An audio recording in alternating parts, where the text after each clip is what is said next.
Hey, I'm Stephanie Elizabeth, and today I'll be your fairy witch guide to trusting what you know as a highly sensitive person. Whether you're in the early stages of your intuitive awakening or you've been deep in your practice for years, this is an invitation for you to claim more of your true nature as a profoundly intuitive being.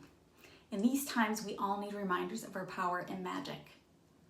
Intuition is a natural part of human intelligence. It's not up in the sky somewhere. It's something we're meant to experience within our bodies and in relationship to the bodies and beings around us, human and otherwise. As highly sensitive people, we hold a natural talent in this area. Just like some people are born with athletic or technical talent, we talk to trees, we read energy, and we just know things. So for you listening to this right now, you definitely have innate intuitive gifts. And I can't speak for others, but I understand myself as something of a liminal being. One foot in this world, one in the other, deeply connected to the unseen, bridging the worlds. Some say that we have psychic gifts because we're actually part fae. Being highly sensitive is a specific embodied experience, a divergent neurotype that is at odds with late-stage capitalism and co., which is why we are often pathologized and derided as too soft and sensitive, too childish and silly, and somehow out of touch with reality. When the fact is, we have always been in touch with more of reality than what dominant culture acknowledges. So I'd like to start by taking us back to childhood. As highly sensitive kids, we knew that we were magical. It wasn't something we had to think about or find proof for, it was a given. Magic is real. Think back to when you were a kid. What was your relationship to magic at that time, to the earth and the unseen world? Did you have an imaginary friend? Did you make backyard potions? Did you know things about yourself or other people that no one told you and may have been actively trying to hide from you? Did you see or hear or feel things that supposedly were not there, things that other people did not? Even if you don't remember having these types of experiences, you may still have been existing in your own magical world. As kids, we're more open to the unseen magic, what I like to call the world of enchantment, which is made up of all your personal mythology, your guides and allies, your inner knowing within your body, and everything that you are magically connected with, including all the other than human beings with whom we share this planet. In other words, plants, animals, fungi, elements, and beyond. So the thing about your world enchantment is that it's not separate. It's not somewhere else. It's with you here in your earthly experience. It was easier to access back then as kids because kids are allowed to believe in magic, at least until the extinguishing happens. Before I move on, I invite you to just take a moment to turn inward now and take a few relaxed breaths. Then imagine or intuitively connect with your younger self, the one who knew your magic. Is there anything they would like to show you? Pause this recording now and create space to listen. So what happened? How do we go from magically empowered, highly sensitive children to self-doubting, overthinking, burned out adults? As I mentioned, we live in a world that doesn't welcome and nurture our intuition. So I want to speak to some of the reasons why you may have lost touch with what came naturally in your childhood when perhaps you weren't even thinking of it as intuition. So first, there's the reactions and all the implicit messages that we get from the people in our lives. So as highly sensitive kids, we not only were more likely to be directly in touch with the magical, we also were just feeling so much.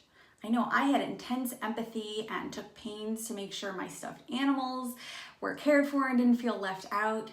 And I remember around age 4 going to see the movie Bambi, and when Bambi's mother got killed, I became hysterical. I could not stop crying and we had to leave. And I'm still sensitive like that. Just today I cried over dead bees in our yard. For so many of us, we learn that our deep feeling, our deep knowing is inconvenient, uncomfortable, unacknowledged, threatening even. Tears and big feelings may have been met with comments like, "Don't make such a big deal. What are you so upset about? Calm down." Even a caring parent who says, "Don't cry," still sent you the message that you shouldn't be crying. There's no reason to feel this. We learn that when we say certain things out loud, people don't react well. when we name the thing they are not saying, the behavior they're not owning. They deny it, they get irritable, they tell you that's ridiculous. Or perhaps they give you that blank look like, what on earth are you talking about? So whether it was a direct shutdown or something seemingly benevolent, these types of interactions happen over and over as we're growing up with adults and possibly also with our peers, teaching us that what we feel and know isn't valid or understood by people around us. And we want to be understood. It's human. So this is deeply alienating.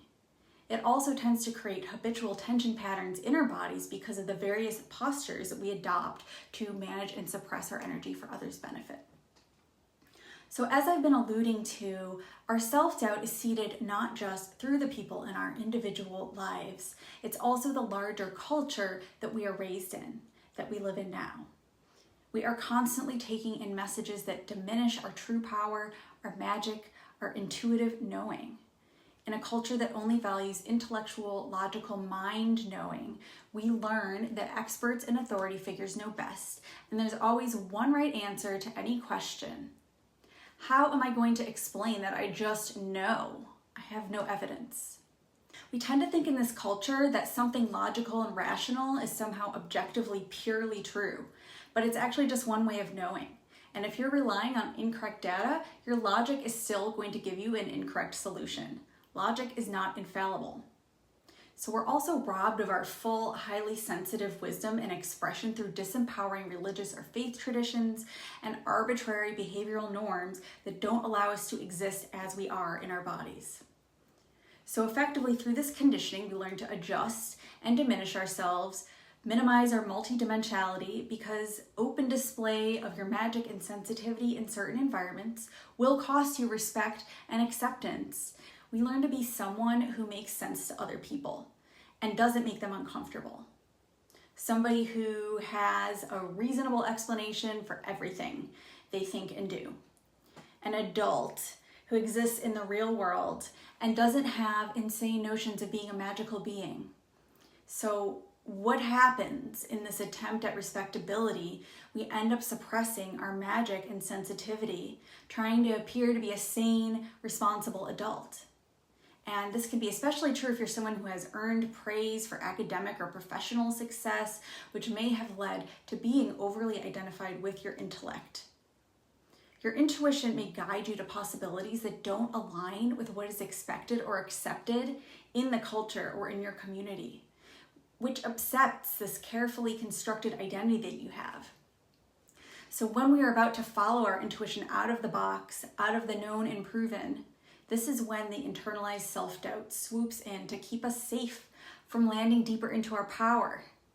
And how does it do this? It comes in with what I like to call the self-doubt spiral. Just one little skeptical question that will come up in your mind, and next thing you know, if you start going down that train of thought, whatever was coming through your intuitive channels has now been diverted, potentially distorted through the lens of evaluation. It's not that you shouldn't evaluate your intuitions, but you don't have to evaluate them the second they're appearing to you. Just like you don't have to edit as you write your first draft. So in these moments, your mind can be very convincing and it will sound completely reasonable, but that doesn't mean it's actually the guidance that you want to follow.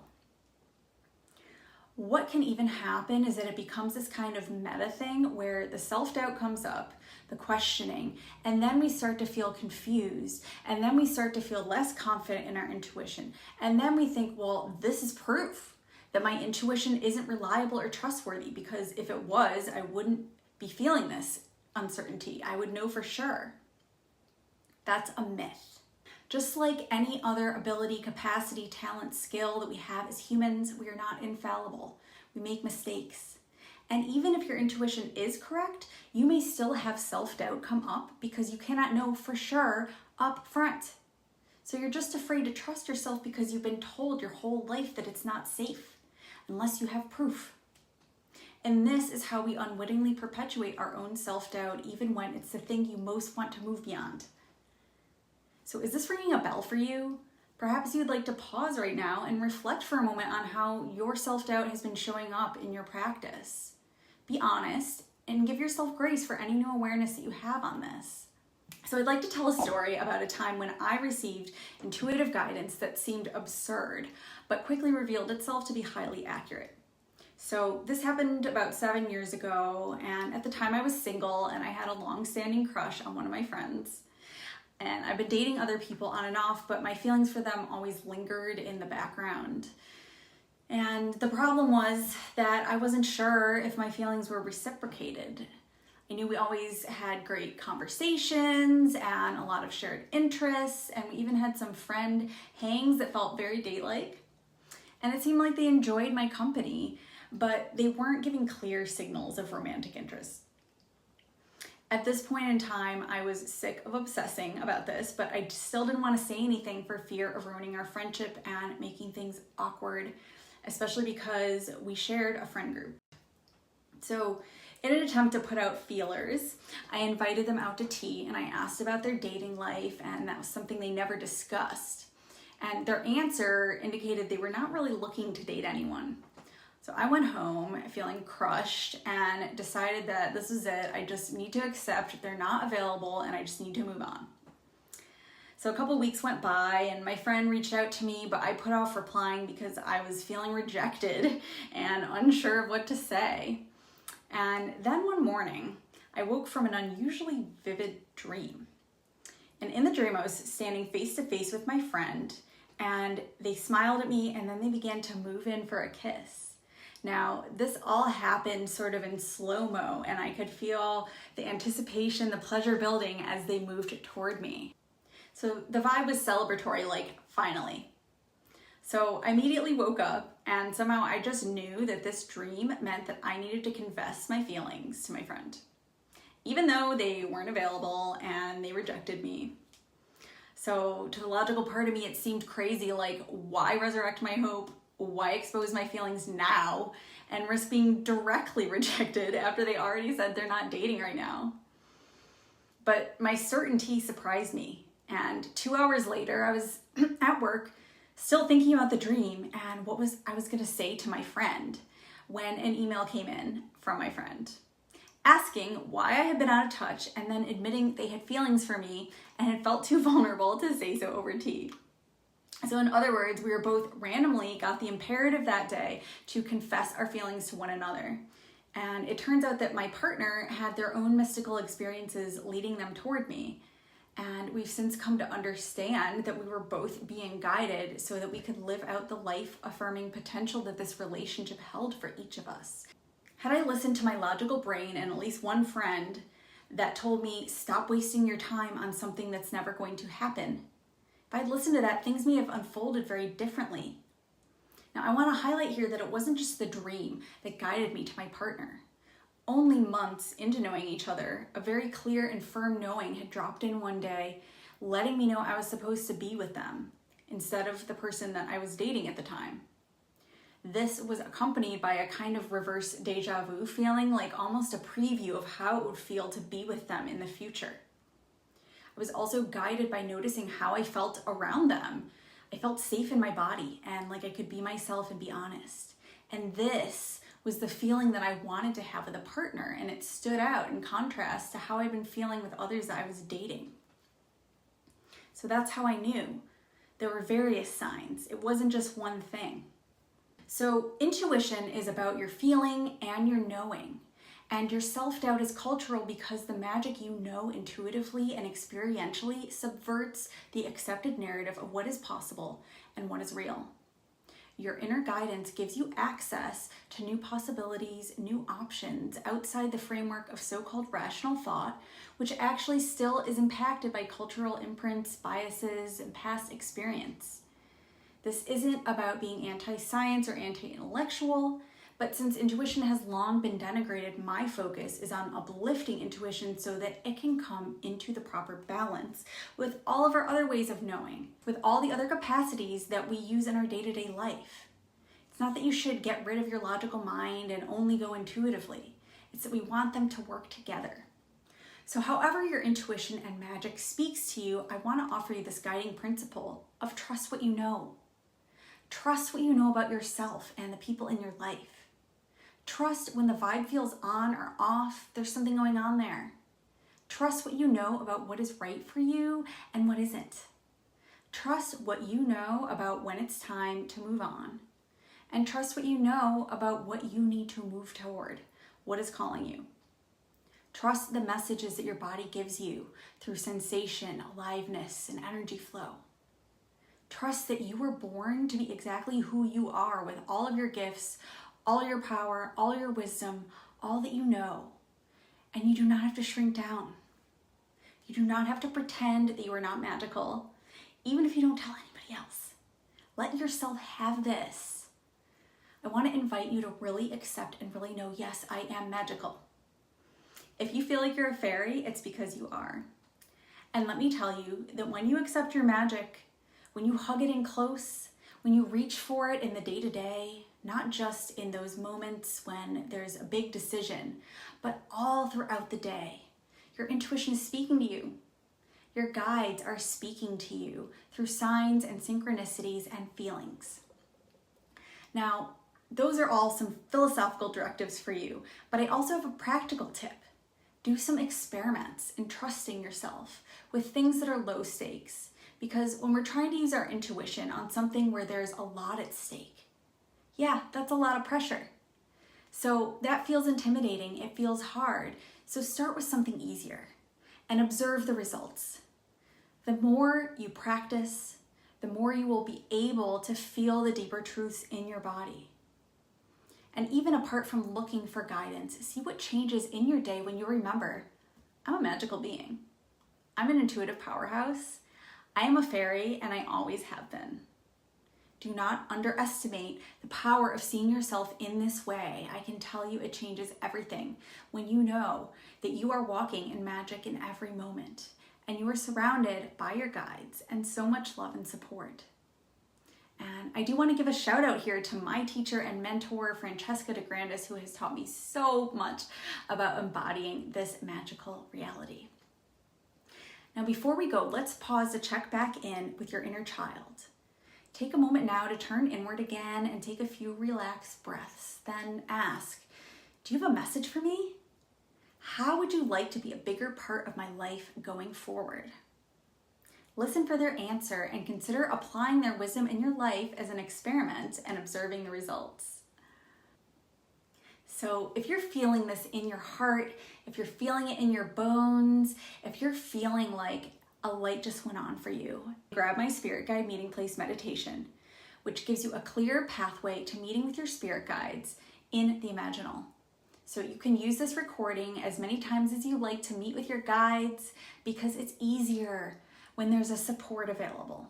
If you're someone who you know that you're being called right now to deepen your trust in your intuition and you're ready to have a repeatable process with your guides, we can work together privately in my Intuition Accelerator, Inner Guidance Activation.